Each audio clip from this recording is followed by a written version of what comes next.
اسلام court marriage کے بارے میں یا پھر ایسے بھاگ جانا کسی کے ساتھ اور شادی کر لینا، اس کے بارے میں کیا کہتے ہیں؟ یقیناً اسلام اس کو پسند نہیں کرتا. یہ کوئی مستحب عمل نہیں ہے. اگرچہ نکاح آپ کا درست ہوتا ہے اگر اس میں گواہ شامل ہوں.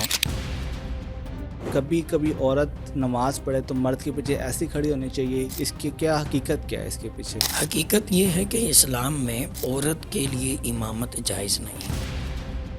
کوئی لوگ لکھواتے ہیں کہ شریعت کے مطابق حق مہر دیا گیا. یہ شریعت کے مطابق حق مہر کیا ہے؟ یہ حق مہر خالصتاً عورت کا حق ہے اور وہ اس کو ملنا چاہیے. غیر موجل کے عورت کبھی بھی ڈیمانڈ کر سکتی ہے کہ اس کا کیا پروسیجر ہوتا ہے؟ اگر کوئی اس نیت کے ساتھ حق مہر کو تاخیر میں ڈالے، معجل کر دے کہ وہ بعد میں نہیں دے گا، تو فرمایا کہ اگر وہ اپنی زوجہ کے ساتھ ہم بستری کرتا ہے تو حضور نے فرمایا وہ زنا کنسیڈر کیا جائے. طلاق کا حق مرد کو قرآن نے دیا ہے، تو خلا لینا کیسے جائز ہوا پھر؟ اگر کسی عورت نے خلا کا کیس فائل کرنا ہے تو وہ تھرو پراپر چینل کورٹ کے ذریعے کروائے گی. خلا کے لیے کوئی شرعی عذر عورت کی طرف سے بیان کرنا لازم ہے. صرف یہ نہیں کہ بیٹھے بیٹھے کہے کہ مجھے بس خلا چاہیے وداؤٹ اینی ریزن. اللہم صلی علی سیدنا محمد وعلی آل سیدنا محمد وبارک وسلم. انسان کا ایمان نکاح کے بعد مکمل ہوتا ہے. ازواجی زندگی گزارنے کے لیے اللہ تعالیٰ نے کچھ اصول بتائے ہیں. آج ان اصولوں کے بارے میں جاننے کے لیے ہم نے جن حضرت کو مدعو کیا ہے ان کا تعلق منہاج القرآن سے ہے. وہ دین پہ بہت زیادہ کام کر رہے ہیں. جناب پروفیسر محمد ابو بکر صاحب، کیسے ہیں سر آپ؟ خوش آمدید آپ کو پروگرام میں. جزاک اللہ، بہت شکریہ، آپ نے موقع دیا، انوائٹ کیا. اللہ رب العزت آپ کی اس کاوش کو قبول کرے. اچھا، آج کا پہلا سوال یہ ہے کہ پاکستان میں بہت ٹرینڈ چل گیا کورٹ میرج کا. اکثر یہ آپ دیکھتے ہیں کہ اشتہار چل رہا ہے، میڈیا پہ دکھا رہے ہیں بچے بھاگ گئی ہیں، بچیاں گھر سے بھاگ گئی ہیں، کورٹ میرج کر رہے ہیں، پروٹیکشن لے رہے ہیں گورنمنٹ سے. اسلام کورٹ میرج کے بارے میں یا پھر ایسے بھاگ جانا کسی کے ساتھ اور شادی کر لینا، اس کے بارے میں کیا کہتے ہیں؟ بسم اللہ الرحمن الرحیم. رب اشرح لی صدری ویسر لی امری واحلل عقدۃ من لسانی یفقہوا قولی. جو سوال آپ نے سامنے رکھا ہے، یقیناً اسلام اس کو پسند نہیں کرتا. یہ کوئی مستحب عمل نہیں ہے. اگرچہ نکاح آپ کا درست ہوتا ہے اگر اس میں گواہ شامل ہوں اور باقاعدگی کے ساتھ حق مہر کے تعین کے ساتھ نکاح کیا جائے. نکاح تو درست ہو گیا لیکن اس کے ہم نے کانسیکوینسز دیکھنے ہیں. جب ہم کانسیکوینسز دیکھتے ہیں، اس کے اثرات جو اس کے بعد میں امپیکٹ ہیں، وہ بہت اچھے نہیں ہیں، خوش آئند نہیں ہیں. اسلام نے اس کو ڈس لائک کیا ہے. اسی وجہ سے اسلام نے نکاح کے لیے ولی کا کانسیپٹ بھی دیا کہ والدین یا جو گھر کے بڑے ہیں ان میں سے کوئی ولی ہو لڑکی کی طرف، تاکہ بلوغت کی عمر تک پہنچنے تک وہ اس کے لیے فیصلہ جات کر سکے. تو وہ وکیل یا ولی جو مقرر کیا جاتا ہے اس کا کانسیپٹ اسی لیے دیا گیا ہے تاکہ لوگ آج کل معاشرے کے اندر جس طرح بھاگ کر شادی کر رہے ہیں اس طرح سے نہ کریں، بلکہ افہام و تفہیم کے ساتھ اور پیشنس کے ساتھ، چونکہ ساری زندگی کا معاملہ ہے اور پھر ایک دو دن کی زندگی نہیں ہے. جتنے بھی دن رہنا ہے ساتھ رہنا ہے، تو جو پارٹنر ہے شریک حیات اس کا انتخاب، اس کے اندر اسلام نے بہت ساری چیزیں کہی ہیں، ان کو مد نظر رکھ کے افہام و تفہیم سے فیصلہ ہونا چاہیے. یہ دیکھیے کہ ہمارے ہاں یہ جو ٹرینڈ چل پڑا ہے اس کے پیچھے بہت سارے محرکات ہیں. ایک تو سوشل میڈیا ہے، فلم انڈسٹری ہے، اس میں چونکہ ان چیزوں کو فینٹیسائز کر کے دکھایا جاتا ہے، بیوٹیفائی کر کے دکھایا جاتا ہے. تو ہمارے جو نوجوان بچے ہیں جو ابھی پختہ عمر کو نہیں پہنچے، ان کی عقل اتنی پختہ نہیں ہے، وہ ان چیزوں کو دیکھتے ہیں، اسی سے انسپیریشن لیتے ہیں اور پھر وہی عمل اپنی پریکٹیکل لائف میں کرنے کی کوشش کرتے ہیں. ایک تو یہ وجہ ہے. دوسری وجہ یہ ہے کہ ہمارے ہاں ایجاب و قبول اور رضامندی کے اوپر بہت زیادہ سوالات کھڑے ہو جاتے ہیں. والدین کے لیے ضروری ہے کہ وہ سمجھیں کہ انہوں نے اپنا رول کیسے پلے کرنا ہے when it comes to ایجاب و قبول. ایجاب و قبول کیا ہے؟ it is one of the conditions for نکاح. یعنی جو دو لوگ نکاح میں جڑنے والے ہیں، کیا وہ دونوں اس کے اوپر رضامند ہیں؟ اگر وہ رضامند نہیں ہے تو اسلام سیز کہ آپ ان کو ایسے رشتے میں نہ باندھیں جو زبردستی کا ہو. اسی وجہ سے یہ بھی ایک محرک ہے کہ والدین کچھ جذباتی ہو جاتے ہیں اور صحیح فیصلہ نہیں کر پاتے ہیں، اور اس کے نتیجے میں جو ہمارے چھوٹی ذہن کے بچے ہیں وہ پھر گھر سے بھی بھاگتے ہیں، کورٹ میریجز کے لیے جاتے ہیں، تو ملٹیپل اس کے پیچھے محرکات ہیں، تو اس کا سدباب ضرور ہونا چاہیے۔ اچھا، جہاں تک آپ نے بات کی ہے ولی کی، ولی اگر ایک بچی آپ کہہ رہے ہیں کہ نابالغ ہے، اس کے لیے ولی کا ہونا ضروری ہے، فرض کریں اگر اس کی عمر 18 سال سے کم ہے، پاکستان لو 18 سال کہتا ہے، اس سے کم ہے، تو اس کے لیے اگر ولی نہیں اس کا موجود، تو اس کا مطلب ہے کہ اس کا نکاح صحیح نہیں ہے؟ دیکھیے عند الاحناف تو بلوغت سے پہلے، بلکہ باقی تمام جو فقہا ہیں وہ بھی کہتے ہیں کہ بلوغت سے پہلے تو ولی کا ہونا شرط ہے۔ ولی کا موجود نہ ہونا، اس کے بارے میں دیکھا جائے گا کہ کون ولی بن سکتا ہے۔ اب یاد رکھیے کہ بڑا بھائی بھی بن سکتا ہے اگر والد نہیں ہے، دادا بھی بن سکتا ہے، یا چچا جس کو والد کی حیثیت حاصل ہے وہ بھی بن سکتا ہے، یا گھر میں جو بڑا مرد ہے وہ ولایت کے درجے پر فائز ہو کر نابالغ کے معاملے میں فیصلہ کر سکتا ہے۔ جہاں تک رہ گئی بات کہ اگر 18 سال کے بعد، تو پھر عند الاحناف چونکہ وہ اب بچی بالغ ہے، وہ اپنے بارے میں بغیر ولی کے بھی اپنا فیصلہ کر سکتی ہے، اگرچہ باقی فقہا اس سے اختلاف کرتے ہیں، لیکن عند الاحناف یہ جائز ہے۔ اس کا مطلب یہ ہے کہ پاکستان لاء میں امینڈمنٹ ہونی چاہیے، کیونکہ کورٹ میرج کے اندر وہ لوگ یہ چیز نہیں دیکھتے۔ اکثر آپ نے ٹی وی پہ دیکھا، پچھلے دنوں ایک کراچی کا بھی واقعہ تھا، بچی گیم کھیلتی پاکستان آ گئی اور اس کے بعد نکاح ہو گیا۔ تو اس کا مطلب ہے کہ اس میں تھوڑی سی چینجنگ ہونی چاہیے پاکستان لاء میں، ان چیزوں کو دیکھنا چاہیے، مد نظر رکھنا چاہیے۔ جی، ان چیزوں کے اوپر بہت سے لا آلریڈی موجود ہیں، امپلیمنٹیشن کے اوپر تھوڑا سا فوکس ہونا چاہیے، اور جہاں پہ امینڈمنٹس یا ترامیم چاہیے وہاں پہ ضرور ہونی چاہیے، تاکہ جو اسلامی تعلیمات ہیں وہ صحیح طریقے سے امپلیمنٹ ہو سکیں۔ اچھا، اکثر لوگ جو ہوتے ہیں نکاح کر رہے ہوتے ہیں، ان کے گھر نہیں پتہ ہوتا، مرد حضرات یا عورت حضرات باہر سے وہ پیسے لے کے گواہ خرید لیتے ہیں کہ آپ ہماری گواہی دیں۔ تو نکاح میں گواہ کے لیے کیا شرائط ہیں کہ کس کو نکاح میں گواہ ہونا چاہیے؟ اور اگر کوئی ایسے ہی گواہی دے دے پیسے لے کے، یا جانتا بھی نہ ہو، کوئی زبردستی لے گیا، جو میری شادی ہے، وہ دوستی یاری میں چلا گیا اور گواہی پہ سائن کر دیے، تو اس سے جو ہے نکاح کا معاملہ درست ہے یا گواہ کو گناہ ملے گا؟ اچھا، اس میں دو تین چیزیں ہیں۔ پہلے تو ہم شرائط لے لیتے ہیں کہ اگر آپ نے کسی کو گواہ بنانا ہے تو اس میں کون سی شرائط آپ نے دیکھنی ہے۔ سب سے پہلے مسلمان ہونا چاہیے، چونکہ نکاح ایک ایسا اسلامی عقیدہ ہے، بلیو ہے، تو اس کے لیے جو گواہ ہو وہ مسلمان ہو۔ نمبر دو یہ ہے کہ وہ صاحب عقل ہو، یعنی کسی پاگل کو، مجنوں کو، دیوانے کو آپ گواہ نہیں بنا سکتے جو خود عقل سے آ رہی ہے۔ تیسری چیز ہے کہ وہ بالغ بھی ہو، کوئی بچہ آپ کی گواہی نہیں دے سکتا کیونکہ وہ ان معاملات سے بھی نابلد ہے۔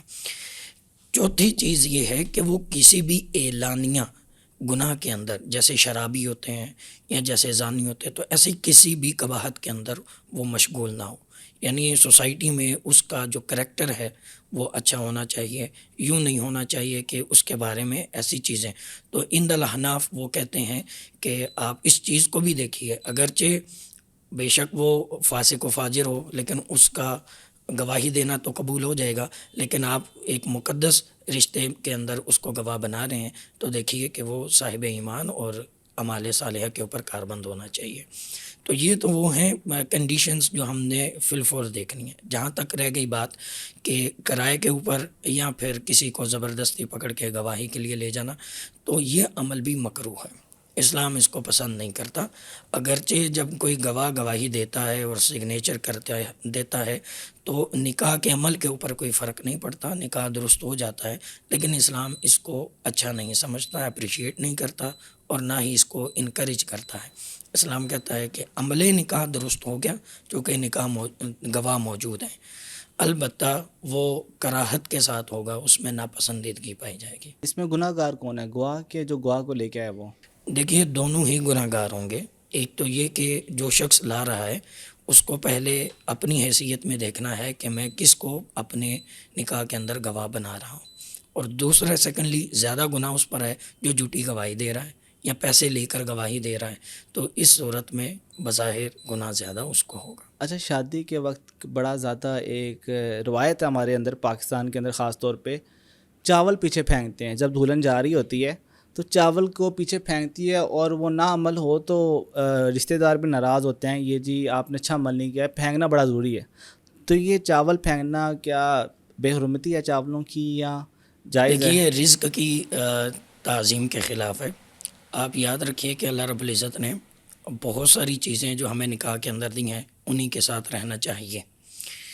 ہمارے ہاں صرف یہ چاول پھینکنا نہیں، جیسے دلہن گھر آتی ہے تو تیل پھینک دیا جاتا ہے، یا اسی طرح اور بھی رسمیں ہیں، قرآن پاک دلہن کے سر پہ رکھ دیا جاتا ہے، تو یہ وہ رسمیں ہیں جو بدعت ہیں، اسلام کا اس کے ساتھ کوئی کنیکشن نہیں ہے۔ یہ ٹریڈیشنل چیزیں ہو سکتی ہیں، کلچرل چیزیں ہو سکتی ہیں، لوگوں کی خود ساختہ جو بیلیوز ہیں یہ وہ ہیں، انہوں نے خود سے ہی یہ چیزیں شامل کر دیں۔ البتہ نکاح کے لیے یا نکاح کے اندر یہ چیز شامل نہیں ہے، تو یہ رزق کی بے حرمتی ہے۔ اگر لوگ ناراض ہوتے بھی ہیں تو ان کو ہونے دیں، کیونکہ اگر آپ نے رزق کی ایسے بے حرمتی کی تو خالق اور مالک اور رازق وہ آپ سے ناراض ہوگا، تو بہتر ہے کہ لوگوں کی کچھ دیر کی ناراضگی برداشت کر لیں، اللہ رب العزت کے سامنے سرخرو رہیں۔ آصف، یہ تو بچپن سے مجھے آج پتہ لگا ہے، قرآن سر پہ رکھنا بھی گناہ ہے، تو یہ تو ہمیں پتہ ہی نہیں تھا۔ جو رخصتی کے ٹائم اسپیشل قرآن خریدا جاتا ہے، کہتے ہیں ہم تحفہ دے رہے ہیں، اور اس کے سائے میں بیٹی گزار کے تو اس کو پھر تحفہ تن دیتے ہیں۔ دیکھیے، اگر یہ عمل صحیح طریقے سے ہو تو پھر کچھ بات سمجھ آتی ہے۔ دیکھیے، قرآن پاک کی ایک تعظیم ہے، قرآن پاک کی تعظیم یہ ہے کہ آپ اس کو پشت بھی نہیں کر سکتے، آپ اس کو نیچا نہیں دکھا سکتے۔ ہمارے ہاں یہ جو عمل ہے، اس سے اس کی عظمت سے زیادہ اس کی بے حرمتی زیادہ ہوتی ہے۔ اب دیکھیے، نکاح کے پورے ایونٹ میں یا شادی کے پورے ایونٹ میں آپ نے ڈی جے کو بلایا ہوا ہے، گانے بھی چل رہے ہیں، سارا کچھ ہو رہا ہے، وہ سارا کچھ کر لینے کے بعد اب 99% لوگوں کو نہیں پتہ کہ جب نکاح ہو تو دلہا اور دلہن کو دعا کیا دینی ہے اکارڈنگ ٹو حدیث۔ حضور علیہ الصلوۃ والسلام نے جو دعا سکھائی، وہ دعا 99% لوگوں کو نہیں پتہ ہوتی۔ اس وقت میں لوگ کیا ہو رہے ہوتے ہیں، موبائل پکڑا ہوتا ہے، اس وقت سیلفیز ہو رہی ہیں، اس وقت ساری۔ اب یہ سارا سینیریو سامنے رکھیں، اب جیسے ہی وہ دلہن اٹھی ہے اب قرآن پاک لے آئے ہیں، یعنی اتنا کنٹراڈکشن اور اتنی ہپوکریسی ہے۔ یہ نہیں ہونا چاہیے کہ ایک طرف آپ اتنا ڈانس بھی ہو رہا ہے، اختلاط مرد و زن بھی ہو رہا ہے، اور اس سے فری ہوتے ہی آپ کہیں کہ قرآن پاک۔ تو میں کہتا ہوں اس میں سب سے اچھا مشورہ جو میں دے سکتا ہوں وہ یہ ہے کہ آپ سر پر قرآن پاک رکھنے کے بجائے آپ اپنے اس بچی کو، بیٹی کو قرآن پاک پڑھا کر سمجھا کر پھر بھیجیں، تاکہ وہ قرآن آئندہ زندگی میں اس کی رہنمائی کیسے کر سکتا ہے۔ جو بنیادی حقوق ہیں شادی کے بعد کے، نکاح کے فروغ کے، اس کو برقرار رکھنے کے، میاں بیوی کے رشتے کو قائم اور مستحکم رکھنے کے، وہ اصول بچے کو پڑھائیں قرآن پاک سے، تاکہ وہ سیکھ کر وہ آگے جائے گا۔ تو یوں سمجھیے، ہاں گفٹ کے طور پر دینا ہو تو آپ ضرور دیجیے، لیکن اس طرح بے حرمتی کر کے نہ دیں۔ اچھا، ازواج زندگی میں جانے کے بعد 2 نفل پڑھے جاتے ہیں، مرد آگے عورت پیچھے۔ اب تو اکثر لوگوں کو اس بارے میں پتہ بھی نہیں، معلوم بھی نہیں، تو یہ نفل کی وجہ کیا ہے اور اسلام اس کے بارے میں کیا کہتا ہے؟ اسلام اس کو مستحب کہتا ہے، یعنی پسندیدہ عمل ہے، نہ یہ سنت ہے، نہ ہی یہ فرض ہے، نہ واجب ہے۔ صرف یہ ہے کہ جب ایک نئے عمل کا آغاز آپ کر رہے ہیں، ایک نئے رشتے میں بندھے گئے ہیں، تو اس کے بعد آپ اللہ رب العزت کی بارگاہ میں شکرانے کے یا پھر خیر و برکت کی نیت سے 2 نفل اگر آپ ادا کر لیں، تاکہ میاں بیوی کے درمیان الفت اور محبت قائم رہے، وہ اللہ رب العزت کی حدود کو قائم رکھیں، ایک دوسرے کے جو حقوق ہیں ان کو پورا کرتے رہیں۔ تو یہ اس مقصد کے لیے اگر کیا جائے تو درست ہے۔ عام طور پر دیکھا گیا کہ اب تو لوگ کیمرہ مین کو بھی ساتھ لے کر جاتے ہیں، اور یعنی اس نماز کی بھی بے حرمتی ہے۔ اب دیکھیے کہ نماز جو ہے اس کا خالصتاً اللہ رب العزت کے لیے ہونا ضروری ہے، تو اس میں بھی اگر ریاکاری شامل ہو جائے تو اس کو حضور علیہ الصلوۃ والسلام نے شرک خفی کہا ہے، کہ اگر آپ عبادت اللہ تعالیٰ کی کر رہے ہو اور مقصد کوئی اور ہو، تو اس طرح کی چیزوں سے اوائڈ کرنا چاہیے۔ تصاویر بننا نماز کے وقت میں، ویڈیوز بننا، اس سے اوائڈ ہونا چاہیے۔ ہاں اگر آپ اس عمل کو کرتے ہیں خیر و برکت کے لیے، اس رشتے کے استحکام کے لیے، تو یہ ایک اچھا مستحب عمل ہے۔ اکثر لوگوں میں بات ہے کہ عورت پیچھے کھڑی ہو، مرد آگے کھڑا ہو، اس سے پتہ لگتا ہے کہ مرد سربراہ ہے۔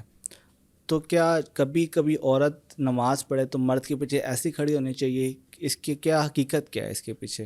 حقیقت یہ ہے کہ اسلام میں عورت کے لیے امامت جائز نہیں ہے۔ اس کی وجہ یہ ہے کہ اللہ رب العزت کی طرف سے یہ قانون ہے، چونکہ مرد جو ہے وہی سربراہ ہوتا ہے اور وہی آگے کھڑا ہوتا ہے. آگے کھڑے ہونے سے مراد لیڈ کرنا ہے، آگے کھڑے ہونے سے مراد سبقت نہیں ہے. ہمارے ہاں کچھ لوگ اس کو بھی ایک ٹیٹو سا بنا لیتے ہیں کہ مرد کیوں آگے چلا گیا یا عورت کیوں پیچھے رہ گئی. تو یہ اس میں ایگو ہرٹ نہیں ہونی چاہیے.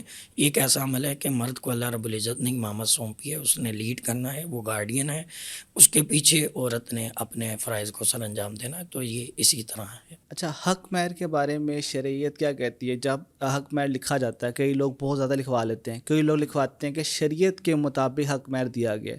یہ شریعت کے مطابق حق مہر کیا ہے؟ اچھا، اس میں بہت ساری چیزیں ایکسپلین کرنے کی ہیں. پہلے تو یہ بات ذہن نشین رہے کہ حق مہر خالصتاً عورت کا حق ہے اور وہ اس کو ملنا چاہیے. ہمارے ہاں بہت ساری شادی کے موقع کے اوپر بہت ساری رسومات ایسی فالو کی جاتی ہیں جن میں فضول خرچی ہے. یعنی ڈھول کے اوپر ناچنا، اس کے اوپر پیسے اڑائے جاتے ہیں. اس طرح کی بہت ساری رسمیں ہیں، جوتا چھپائی ہے اور رستہ رکائی ہے اور سو آن. ان کے اوپر بہت زیادہ پیسے خرچ کیے جاتے ہیں. And when it comes to the thing جو اسلام نے نکاح کے اندر واجب قرار دی، اگر حق مہر ادا نہ ہو تو نکاح جو ہے وہ باطل ہو جاتا ہے، نکاح صحیح نہیں رہتا ہے. تو اس لیے پہلے یہ سمجھیے کہ امپورٹنس کیا ہے ان حق مہر کی. تو عورت کا حق ہے، وہ اس کو ہر صورت ملنا چاہیے. اب رہ گئی بات کتنی، یہ ٹوٹلی عورت کی بارگیننگ ہے. آپ اس چیز کو انڈرسٹینڈ کریں. اسلام کہتا ہے کہ آپ نے برابری کی بنیاد پہ نکاح کرنا ہے.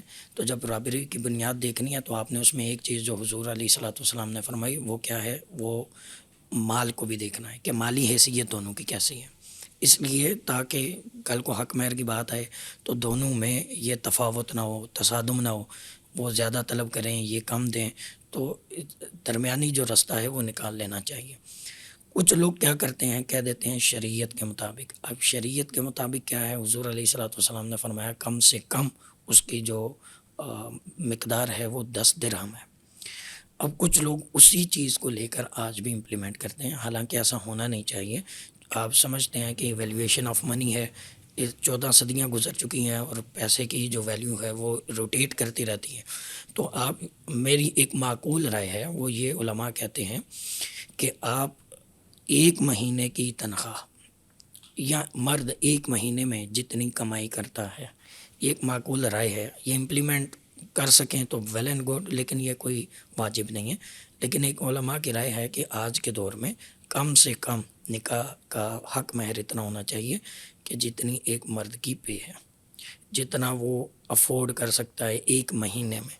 یعنی ہمیں وہ ساری چیزیں جو فضول خرچی کی ہیں ان کو مائنس کر کے جو حق مہر ہے، جو حق اچھا ہے، جو نکاح کے لیے واجب ہے، اس کے اوپر فوکس کرنا چاہیے اور اسی کو ہی آگے پروموٹ کرنا چاہیے. اچھا، اس میں غیر موجل موجل لکھوایا جاتا ہے، موجل اس ٹائم ادا کر دیا جاتا ہے.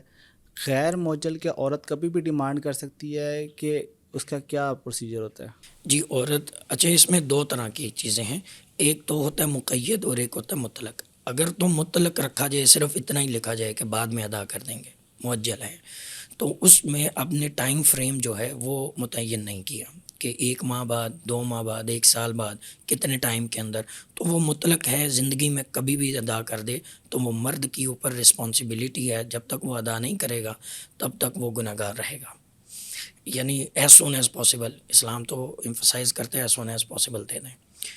نمبر 2، مطلق کی بجائے مقید بھی ہوتا ہے کہ آپ ٹائم فریم بھی لکھ دیتے ہیں کہ آپ نے یہ چیز ابھی فوراً دے دی معجل میں، اور معجل میں جو ہے جو بعد میں دینی ہے اس میں آپ کے پاس یہ ٹائم فریم ہے، اس کے اندر اندر آپ نے وہ ادا کرنی ہے. اگر اس ٹائم فریم کے اندر عورت اپنی مرضی سے رخصت دے دے تو ویل اینڈ گڈ، ورنہ مرد کے لیے لازم ہے کہ وہ اس ٹینیور کے اندر اندر وہ پے کرے گا. ہم لوگ یہ سنتے آ رہے ہیں بچپن سے، اگر موجل حق مہر نہیں ادا کرتا جو ہے دولہا تو نکاح جو ہے وہ جائز نہیں ہوتا. یہ بالکل درست ہے. حضور علیہ الصلوۃ والسلام کی صحیح حدیث مبارکہ ہے.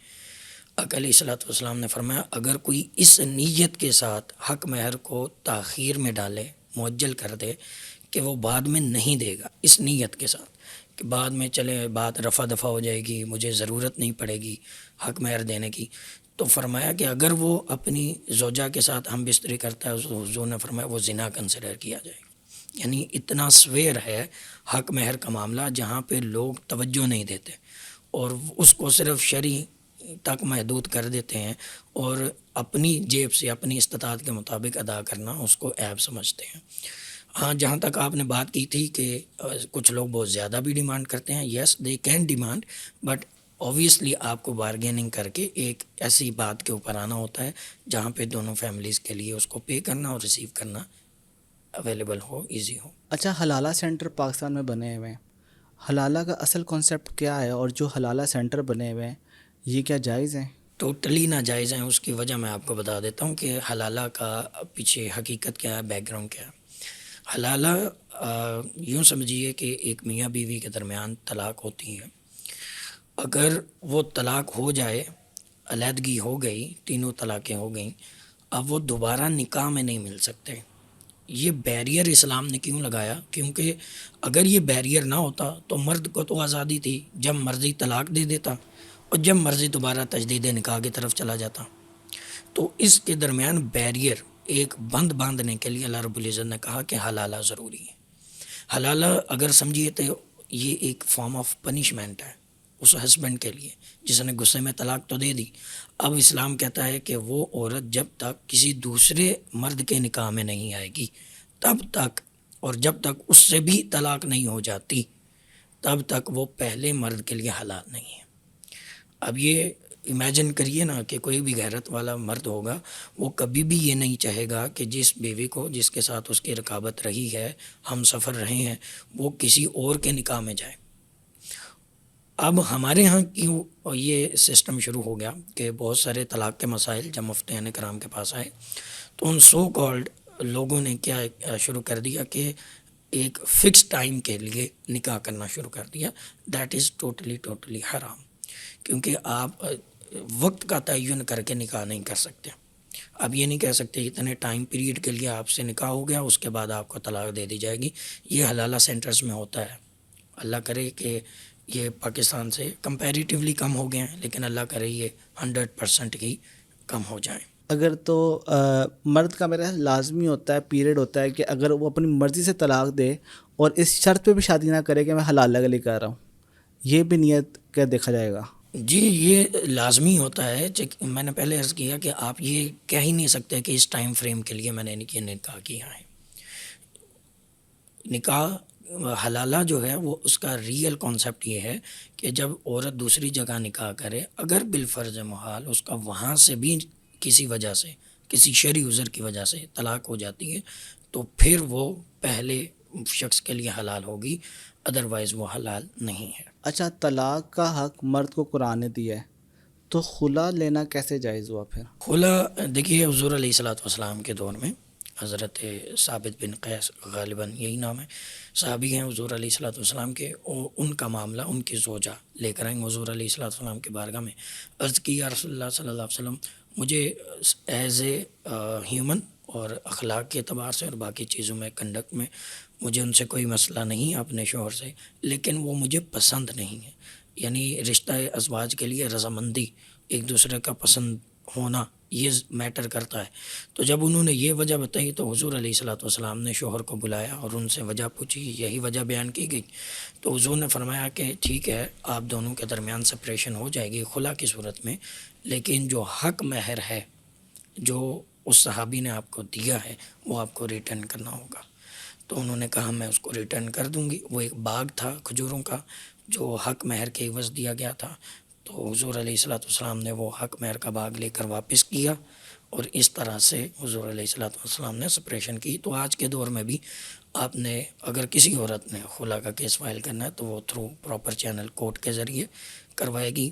پھر جو جج ہے وہ دونوں فریق کو بلائے گا, ان دونوں سے ان کی رائے پوچھے گا اور فرسٹ آف آل وہ یہ کوشش کرے گا کہ دونوں میں نباہ ہو سکے.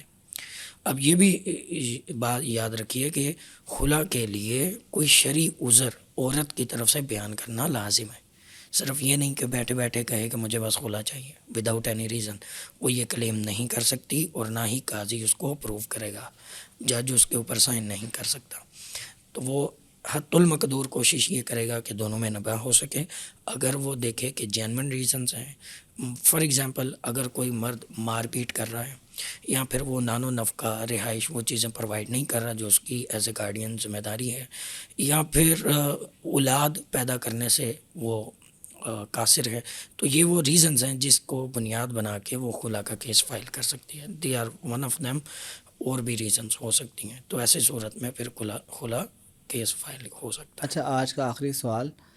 اکثر کہا جاتا ہے کہ کچھ ایسی غلطیاں ہو جاتی ہیں جس سے نکاح فاسق ہو جاتا ہے، ختم ہو جاتا ہے، یا تجدید ایمان کرنا پڑتا ہے، تو ان چند کے اوپر روشنی ڈالیے گا، وہ کیا ہیں؟ دیکھیے، تجدید ایمان کی ضرورت اور تجدید نکاح کی ضرورت تو تبھی پڑے گی اگر کوئی مسلمان تھا، میاں اور بیوی دونوں مسلمان تھے، اگر دونوں میں سے ایک یا دونوں اگر مرتد ہو جائیں، اسلام کو چھوڑ دیں، کفر پر آ جائیں، تو ایسی صورت میں انہیں توبہ کر کے دوبارہ تجدید ایمان بھی کرنا پڑے گا اور دوبارہ تجدید نکاح بھی کرنا پڑے گا.